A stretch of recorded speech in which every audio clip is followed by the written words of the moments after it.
जय शिवराम मित्रांनो. आज माझा वाढदिवस होता, त्यामुळे आज आम्ही पुण्यातील प्रसिद्ध अशा चतुरशृंगीला निघालो होतो. या मंदिरापासून खूप वेळा गेलेलो. मंदिरात जाण्याचा योग वाढदिवसाच्या निमित्ताने आज आला.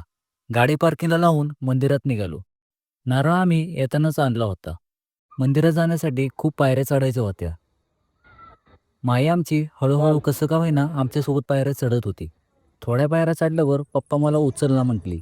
मग तिला उचलून घेतलं. मला वाटलं होतं पायऱ्या चढून धनश्री पण दमली असेल, पण ती एकदम फ्रेश होती.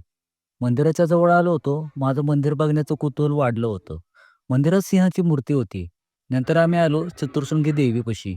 मंदिरात तुळजाभवानीची पण मूर्ती होती. माईने देवीच्या पायावर डोकं ठेवून नमस्कार केला. आम्ही सर्वांनी दर्शन घेतले देवीचे.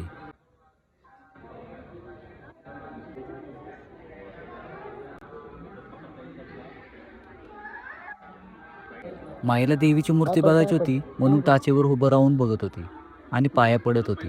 दर्शन झालं आमचं आणि आता आम्ही मंदिरातून निघणार होतो. मंदिराच्या बाहेरच खूप मोठं सोनचाफ्याचं झाड होतं.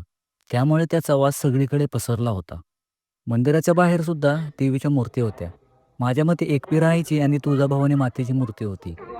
माईने आमच्या दानपेटीमध्ये पैसे टाकले आणि पाया आहे बेटा. पडली.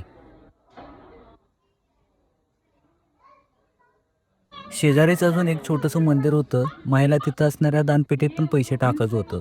म्हणून ती पैसे मागत होती. मग तिला पैसे दिले, मग तिने पेटीत टाकले. तिला हे आणून दिला पाहिजे मनी बँक.